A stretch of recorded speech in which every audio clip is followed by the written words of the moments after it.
அடுத்த பாடல் 1815. வாரா வழி தந்த மாநந்தி பேர்நந்தி. இது முதலடி. வாரா வழி அப்படின்னு சொல்றார். வாரா வழினா வராத வழி அப்படின்னு பொருள். எது வராத? வராதன்னா ஒரு இடத்துல இருந்து இன்னொரு இடத்துக்கு வராமல் இருக்கிறது தான் வாராத. அப்போ எங்கிருந்து எங்கு வராத அப்படின்னா இந்த உலகத்திற்கு மீண்டும் திரும்பி வராத ஒரு வழி. ஏன்னா திருப்பி திருப்பி ஆசை என்ற ஒன்றோ வினைகள் பாவங்கள் என்ற ஏதோ ஒன்று இருந்தால்தானே இந்த உலகத்துக்கு திருப்பி திருப்பி நம்ம வந்துக்கிட்டே இருப்போம். அப்போ இதுக்கு வராத வழி ஒன்று இருக்கும். யாருக்கு தெரியும்? இறைவனுக்கு தான் தெரியும். அதான் மாநந்தி அப்படின்னு சொல்றாரு. மாநந்தினா எல்லாவற்றுக்கும் மேலாக இருக்கக்கூடிய அந்த பரம்பொருளே குருநாதராக இருக்கின்றார். அவர் என்ன பண்ணியிருக்காரா? இங்க வாரா வழி தந்திருக்கின்றார். இந்த உலகத்திற்கு திருப்பி வராத ஒரு வழியை இந்த உலகத்துக்கு கொடுத்துருக்காரு. ஆனால் நான் இங்கே யாரும் பயன்படுத்தி கொள்வது இல்லை. என்ன வழி? இறைவனது திருவருள்லாம் கொட்டி கிடக்குங்க. யாரும் இதை அளவுக்கு ஏற்றாறு போல தான் எடுத்துக்கிறாங்க. பசிக்குதா சாப்பிட மட்டும் எடுத்துக்கிறாங்க. ஆனால் அதை இன்னும் எப்படி பயன்படுத்தி கொண்டு மேன்மை அடைவதல் என்றது தெரிஞ்சுக்கிறதுக்கு இல்லை. அடுத்து பேர் நந்தி அப்படின்னு சொல்றாரு. பேர் நந்தி அப்படின்றது ஒரு வழியை ஒன்று கொடுத்துட்டார் இல்லையா? அந்த வழியை யார் ஒருத்தர் சரியாக பயன்படுத்திக்கிறாங்களோ அவர்களுக்கு அதனுடைய பலனையும் அங்கே கொடுக்கக்கூடிய இடத்துல அவரே இருக்கார் இந்த இடத்துல. அதான் மாநந்தி பேர்நந்தி. ஒருத்தர் வந்து வழி காமிச்சிட்டாரு. இப்போ உதாரணத்துக்கு நம்ம ஒரு ஊர்லேருந்து இன்னொரு ஊருக்கு போகிறோம்னு வச்சுக்குவோம். வழி தெரியாமல் நடுவில் நிற்கிறோம். ஒருத்தர் வராரு, இந்த பக்கம் போங்க வரும் அப்படின்னு சொல்லிடுறாரு. சொல்லிட்டு அவர் வேலையை பார்த்துட்டு போயிடுறாரு. அவர் சொன்ன வழியை பார்த்துட்டு நம்ம அப்படியே கஷ்டப்பட்டு தேடி தேடி தேடி தான் அந்த இடத்துக்கு போய் சேருவோம். ஆனால் அவரே நானே கூட வர வாங்க அப்படின்னு சொல்லிட்டு அவரே கூட வந்துட்டாருன்னு வச்சுக்குவோம். கடைசியில் போய் சேர்ற இடத்துக்கு ஒரு டென்ஷன் இல்லாமல் மன உளைச்சல் இல்லாமல் ஈஸியாக போய் சேர்ந்துருவோம் இல்லைங்களா? அப்போ அங்கேயே இருந்து வழிகாட்டுறது ஒருத்தர், கூடவே வர்றது ஒருத்தராக இருந்துச்சுன்னா ரொம்ப எளிமையாக இருக்கும் இல்லையா? அந்த மாதிரி இறைவன் என்ன பண்ணுறாராம், முதல்ல வழிகாட்டிடுறாராம். இந்த உலகம் ஃபுல்லாக அருளை முழுமையாக நிறைத்து இப்படி தான் இந்த அருளை ஃபுல்லாக எடுத்துக்கோங்கன்னு சொல்லிட்டு ஃபுல்லாக கொடுத்துட்டாராம். அது மாநந்தி. அடுத்து அந்த பலனை நுகரும் போது அந்த அருளை யாரெல்லாம் சரியாக பயன்படுத்திக்கிறாங்களோ அவங்களுக்கு அதனுடைய பலனையும் அங்கு கொடுக்கின்றார். அது பேர் நந்தி. இத முதல் அடி. அடுத்து ஆறா அமுதளித்தான் நந்தி பேர் நந்தி அப்படின்னு சொல்றாரு. இப்போ யாரெல்லாம் ஒருத்தர் இறைவன் ஒரு வழி கொடுத்தார் இல்லையா? அந்த அருளை அதை கரெக்டாக பயன்படுத்திட்டாங்களோ அவங்களுக்கு பலனை கொடுத்தாரு. என்ன பலன் அப்படின்னு ஒரு கேள்வி கேட்டால் அதுதான் அடுத்த அடியில் சொல்றாரு. ஆறா அமுதளித்தான் அப்படின்னு சொல்றாரு. ஆறா அமுதுன்னா என்ன? ஆறானா திகிட்டாத என்று பொருள். அமிர்து தான் அமிர்தம். எல்லாருக்குமே தலையில் சகசிரதளத்தில் அமிர்தம் இருக்கு என்ற ஒன்று தெரியும். இந்த அமிர்தத்தை அவர் என்ன பண்ணாரா? இறைவன் கொடுத்தாரா இந்த இடத்துல. ஆறா அமுதளித்தான். யார் கொடுத்தது? நந்தி. இறைவனே குருவாக வந்து நின்று இங்கு கொடுக்கிறார். யாரெல்லாம் திருவருளை சரியாக பயன்படுத்தி கொள்கிறார்களோ அவர்களுக்கு இந்த அமிர்தத்தை அவர் கொடுக்கிறாராம். அமிர்தத்தை கொடுத்த பின்பாக என்ன நடக்கும்? அடுத்த ஒரு கேள்வி வருது. இப்போ தேவர்கள் கூட பார்த்தோம்னா பார்க்கடலை கிடச்சி அமிர்தத்தெல்லாம் சாப்பிட்டாங்க.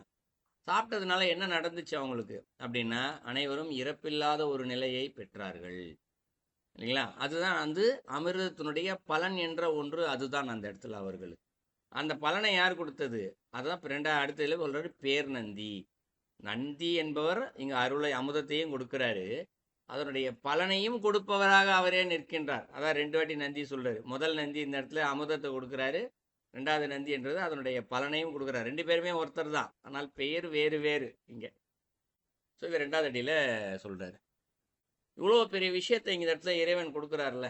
உலகம் ஃபுல்லாக அருளை கொடுக்குறாரு, குருவாக வந்து நின்று நமக்கு வழியையும் காட்டுறாரு, கூடவே வந்து அதனுடைய பலனையும் கொடுக்குறாரு, அமிர்தத்தை கொடுக்குறாரு, அதனுடைய பலனையும் கொடுக்குறாரு. இவ்வளோ விஷயத்தை கொடுக்குறாரு. அந்த இறைவன் வந்து பேராயிரம் உடை அப்படிங்கிறது. அந்த ஒருத்தன் இறைவன் ஒருத்தர் தான், ஆனால் அவருக்கு பேராயிரம் அப்படிங்கிறார் இந்த இடத்துல. ஆயிரக்கணக்கான பெயர்கள் இருக்கான் இந்த இடத்துல. பேர்னா இந்த இடத்துல பெயர். ஏன்னா பேர் என்பதற்கு பல பொருள் இருக்கு. மேலே 2 அடியிலையுமே பேர் வந்திருக்கும். அதெல்லாம் வந்து பெருமை பலனை குறிக்கும் அந்த வார்த்தை. இப்போ 3வது அடியில் வர்ற வார்த்தை வந்து என்ன? பேராயிரம் அப்படின்னா அது பெயரை குறிக்கும். எந்த இறைவன் எப்படியெல்லாம் பலனை கொடுக்குறாரோ அதற்கு ஏற்ற பெயர்கள் அங்கு கொடுக்கப்பட்டிருக்கும். இப்போ விநாயகர்னா அறிவை கொடுக்குறாரா, அவருக்கு விநாயகர் என்று பெயர்.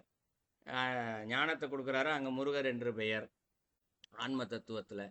ஸோ ஒரு பொருளை அழிக்கிறாரா உருதுரன் என்று பெயர், அருளை கொடுக்கின்றாரா சதாசிவன் என்று பெயர், அம்பாள் ஒரு விஷயத்தை அழிக்கிறாங்களா ஸோ அம்பாள் என்று பெயர். ஆயிரக்கணக்கான பேர்கள் இந்த இடத்துல சொல்லிக்கிட்டே போகலாம். நம்ம சகஸ்ரநாமால திருமாலுக்கு மட்டுமே 1008 பேர் இருக்கு, இங்க எல்லாருக்கும் தெரியும்னு நினைக்கிறேன்.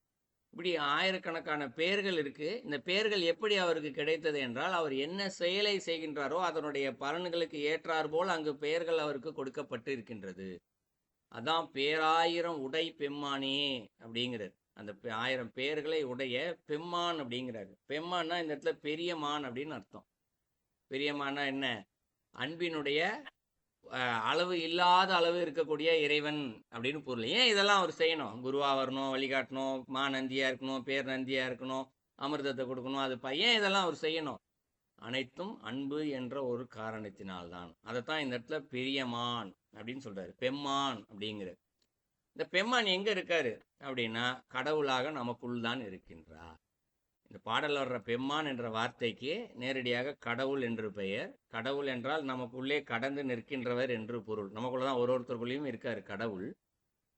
அவர் தான் இங்கு பெரியமானாக அன்பினுடைய முழு உருவமாக இருந்து இதை செய்து கொண்டே இருக்கின்றார். இதை நாம் தெரிந்து கொள்ள வேண்டும் என்பதற்காகத்தான் இந்த பேராயிரமுடைய பெம்மான்.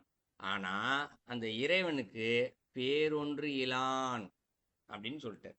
பெம்மானா இவ்வளவு இருக்கார்ல, 1008 பேரலை வச்சு நம்ம இங்க அழைச்சிக்கிட்டே இருக்கோம் அதனுடைய பலனை வைத்து. ஆனால் அவருக்கு என்று பெயரே கிடையாது அப்படின்னு சொல்றாருதான், பேரொன்று இலன். அதனாலதான் புரிஞ்சிக்கிறதுக்காகத்தான் அந்த இறைவனுக்கு அசையா சக்தி என்ற வார்த்தையை நம்ம பயன்படுத்துறோம், பரம்பொருள் என்ற வார்த்தையை பயன்படுத்துறோமே தவிர்த்து அந்த பெயர் கூட கிடையாது அவருக்கு, ஒன்றுமே இல்லாதது. இது 3வது அடியில சொல்ற. அடுத்ததுல ஆறா அருள் கடலாடுக என்றானே அப்படின்னு சொல்றாரு. அந்த இறைவன் என்ன பண்ணிட்டாராம்? இப்படி ஆயிரக்கணக்கான பேர் இருக்கு, ஆனா அவருக்கே பேர் இல்லைன்னு சொன்னோம் இல்லையா? அந்த இறைவன் ஆறா அருள் அப்படின்னு சொல்றாரு. ஆறா அருள்னா என்றும் திகட்டாத இந்த அருள் கடலில் ஆடுக என்றானே அப்படின்னு சொல்றாரு. 4வது இடத்துல எப்படி புரிஞ்சுக்கலாம்னா, இப்ப நம்ம சுற்றி காத்து இருக்கு. இப்போ ஒரு தண்ணி இருக்குன்னு வச்சுக்குவோம், ஒரு குளத்துல தண்ணி இருக்கு. குளத்து ஃபுல்லா தண்ணி இருக்குப்பா, உள்ள பூந்து நல்லா எவ்வளோனா விளையாடுங்கப்பா, இது பேருக்கு நாம் சொல்லுகின்ற வார்த்தை.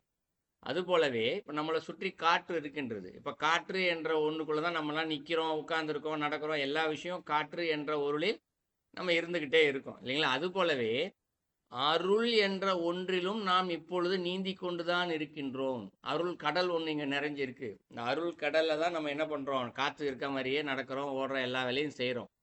காற்று என்ற ஒன்று இருக்கின்றது என்றதை எப்படி தெரிஞ்சுக்கிறோம்? நம்ம மேல படுது, உணர்வு என்ற ஒன்றினால் காற்று இருக்குன்னு நம்ம தெரிஞ்சுக்கிறோம். ஆனா அருள் ஒன்று இருக்கு அப்படின்றத நம்மளால இங்க தெரிஞ்சிக்க முடியல. ஏன் அப்படின்னா, இந்த அருளை 5 புலன்களால் தெரிந்து கொள்ள முடியாது. அதற்கு இந்த அறிவினால், ஞான அறிவினால் மட்டும்தான் அதை தெரிந்து கொள்ள முடியும். எப்படி தெரிஞ்சுக்கிறதுனா, நான் முதல் பாடல்ல விளக்கம் சொல்லும் போதே சொன்ன, இந்த பாடலுக்கான தலைப்பு சொல்லும் போதே, நாம் செய்கின்ற ஒவ்வொரு செயலையுமே அருளானது இருக்கின்றது என்று முதலில் சிந்தித்தல். முதல்ல நீ எதை செய்கிறாயோ அதுவாகவே ஆகிறாய் என்ற வார்த்தைகளுக்கு ஏற்ப முதல்ல எல்லா இடத்துலையுமே இந்த அருள் இருக்கு இருக்கு இருக்குன்னு நம்ம சிந்திச்சுட்டே இருந்தோம்னா, ஒரு நாள் அந்த அறிவு ஞானம் கிடைக்கும். அதன் வழியாக இதில் அருள் இருக்கின்றது என்பதை நம்மால் தெரிந்து கொள்ள முடியும். தெரிஞ்சுக்கிட்டோம் அப்படின்னா, அதை தான் சொல்றாரு இந்த இடத்துல, ஆறா அருள், என்னைக்கும் திகட்டாத ஒரு அருள்ல கடலாடுக அப்படிங்கிறார். சொன்னாங்களா, நல்லா ஜாலியா ஆடுங்கப்பா இந்த அருள் அப்படின்னா என்ன பொருள்? அதனுடைய பலனை நுகர்ந்து கொள்ளுங்கள். யார் எவ்வளவுனா எடுத்துக்கலாம். அல்ல குறையாத அருளானது இங்கே இருக்கின்றது. அதான் என்றானே அப்படின்றார். யாரு? இறைவனே குருவா வந்து இவங்க இஷ்டத்துக்கு கொடுத்துட்டு அருள் நீங்க எவ்வளவு எடுத்தாலும் குறையவே குறையாது, உங்களுக்கு திகிட்டவும் செய்யாது அப்படின்றாரு. ஏன்னா இந்த உலகத்துல நமக்கு என்னதான் ஒரு பிடிச்ச விஷயமா இருந்தா கூட ஏதோ ஒரு வகையில திகட்டி போகும். ஒருத்தர் சினிமா பார்க்க ரொம்ப பிடிச்சிருக்குன்னா ஒரு நாள் ஃபுல்லா சினிமா பார்க்க வச்சுக்கிட்டே இருந்தோம்னு வச்சு, அடுத்த நாள் என்ன பண்ணுவாரு? என்ன சொல்லுவாரு? போதும் பார்க்க நேரம், டிவி ஆஃப் பண்ணி வைப்போம்னு சொல்லிட்டு நிப்பாட்டிடுவார். சாப்பிட்றது ரொம்ப பிடிக்கும்னா கூட சரி, எவ்வளவுதான் சாப்பிட முடியும், எனக்கு போதும். உலகத்துல போதும்ன்ற வார்த்தை எல்லா இடத்துலையும் எல்லாருமே ஏதோ ஒரு வகையில பயன்படுத்திடுவாங்க. ஆனா இந்த அருள் மட்டும் எவ்வளவு பயன்படுத்தினாலும் சரி, அது திகட்டாதான். அதனுடைய பலனும் இங்கு கிடைச்சிக்கிட்டே இருக்கும். அந்த கடல்ல குளிக்க குளிக்க எவ்வளவு தூரம் கிடைக்கும் அப்படின்னா, முதல்ல வினைகள் பாவங்கள் விலகி, மாயை விலகி, மாயை விலகி, அந்த முக்தி வீடு பேறு என்ற நிலையில் தானே இறைவன் நிலையில் அவர் போய் நிற்கும் வரைக்கு அந்த அருளானது அதனுடைய பலனை கொடுத்து கொண்டே இருக்கும். அதான் 4வது அடியில் சொல்றாரு, ஆறா அருள் ஆடுக என்றானே. இறைவன் கொடுத்துட்டாரு, அருளை கொடுத்துட்டு ஆடுங்கப்பான்னு சொல்லிட்டாரு. நம்ம அந்த கடல் இங்கே அருள் கடல் இருக்கின்றது என்றது கூட இன்னைக்கு வரைக்கும் நமக்கு தெரியல. தெரிஞ்சாதானே ஆட முடியும். ஸோ முதல்ல அதை தெரிஞ்சுக்கோங்க, அதுக்கப்புறம் ஆடுங்க அப்படின்னு சொல்லி முடிக்கிறாரு.